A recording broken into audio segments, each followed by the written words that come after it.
Hi guys, welcome back to Joanna's Magical Kingdom. It's my summer vacation and I'm just at home in my cute little tent house. And I was just reading my favorite book, which I thought I'd read to you. It's called A Pocket Full of Kisses.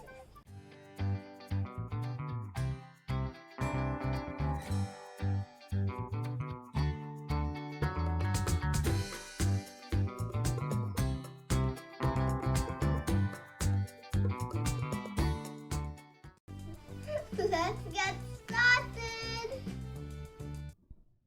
A Pocket Full of Kisses. Written by Audrey Penn. Illustrated by Barbara Leonard Gibson. Chester Racoon sat in the hollow of a tree, stumped and pouted. "Please, can we give him back?" he asked his mother. "I'll be really good if we can give him back." Mrs. Racoon smiled tenderly. "You're already really good, Chester, but I'm afraid no matter how good you are, we can't give him back. Besides, I thought you liked having a little brother." "I did like it at first," admitted Chester, "but now he plays with my toys and swings on my swings and reads my books. Then he pulls my tail and talks to my friends and follows me wherever I go." Mrs. Racoon lifted Chester onto her lap and smoothed out his worried furry forehead. "That's what little brothers do," she explained in a very motherly tone. "It's no different than sharing the woods or sharing the stream or sharing the food we find. Ronnie wants to be just like you." Mrs. Racoon placed Chester on the ground and smiled at him with the soft, loving eyes he knew so well. "I think someone needs a kissing hand," she said in a voice that was warm and inviting. She took Chester's hand in her own and spread open his tiny fingers into a fan. Leaning over, she kissed him right in the middle of his palm.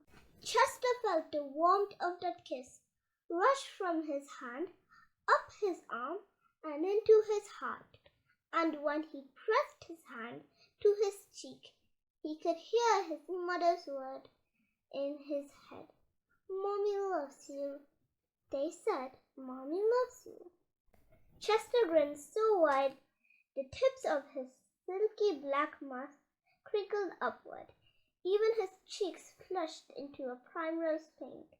He was the happiest raccoon in the forest. Then, in the blink of a moment, all the joy went out of the little raccoon. His pink cheeks paled, and a stream of tiny hot tears fell like spring rain down his sad little face.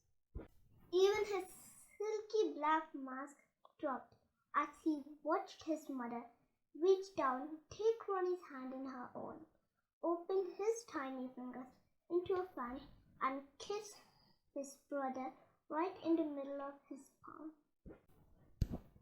"That was my kissing hand," Chester gasped in the saddest voice his mother had ever heard. "Why did you give Ronnie my kissing hand? Don't you love me anymore?"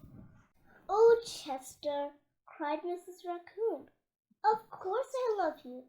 Then how come you give the baby my kissing hand?" asked Chester.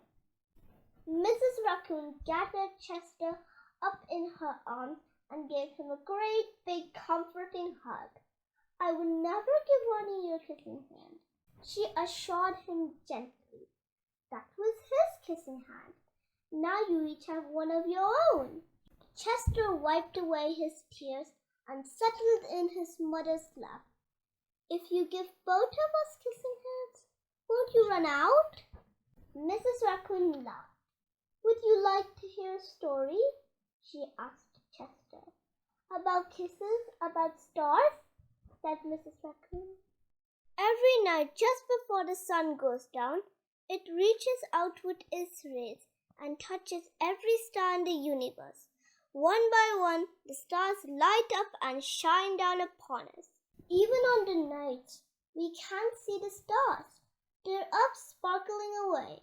No matter how many stars fill the sky, the sun will never run out of light, and its rays will never stop reaching out to them. That's the way it is with kissing hands. When somebody loves you, their kisses are like the sun's rays, always there and always shining. No matter how many kissing hands I give you and Ronnie, I'll never run out. But you are right about one thing, Mrs. Racoon told Chester.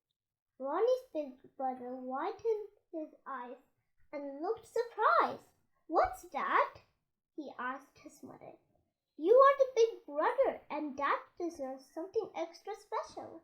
Mrs. Racoon put Ronnie on a swing, then took Chester's right hand in hers and spread open his tiny fingers into a fan.